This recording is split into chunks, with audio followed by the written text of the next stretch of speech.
Oh, November 9th, 2015. I think it's 39 degrees outside. But I got the heater going in the man cave, so I'm a happy camper. It's Monday. It's the start of a new cycle. A new cycle means these films are generated by the random media generator 10 in advance. So I know what the next 10 are going to be. And we're starting the new list now. At the top of the list, of course, is a Laserdisc, because we are all about the Laserdisc in the man cave. And the random media generator gave me a rather odd film, BoxCar Bertha. Now, for many of you who don't know this cinematic great release from the 1960s or 70s, David Carradine, who's the woman? Very supposedly famous at the time. Barbara Hershey gets kind of semi-naked in this movie. This is like one of these films you're never going to find anywhere. It was probably never released on video. You might find it if you look on Hulu or iTunes or something. It's pretty obscure. Not a great film. One of the low-budget kind of maverick films of the 60s and 70s that came out of Hollywood.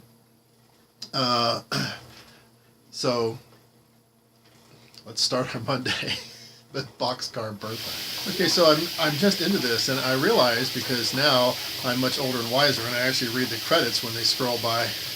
This is actually produced by Roger Corman, which means it's going to be low budget, but it's going to be probably as good as you can get on a low budget. So a bit of Hollywood history there. But what's really fascinating, the person that directed it is Martin Scorsese. It's got to be a very young Martin Scorsese. So this is one of his probably first films, first feature-length films. So wow, so it's like not a great film, but it is kind of a classic Hollywood history movie. Not a bad film. It has this rather cheap Hollywood quality from the 1960s and 70s, but that actually translates to kind of what you would expect to see on PBS right now for a period piece. Almost a little soap opera-ish, not real professional, but then again, it's Corman and it's on a low budget.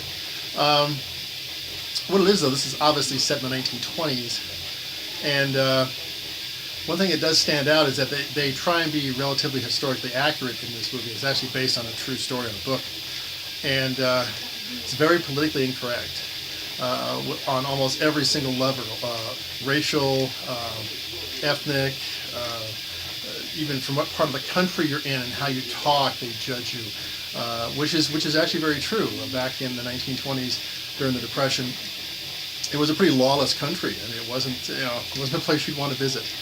Okay, credits are about to roll. Quite the bloody little ending, by the way. Scorsese doesn't hold back on the bullets at the end of that film.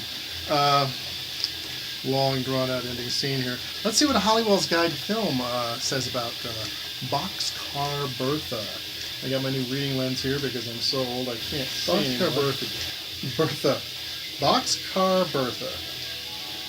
In early 30s Arkansas, an unhappy girl falls in with gangsters and train robbers. Competent imitation of Bonnie and Clyde. Yeah.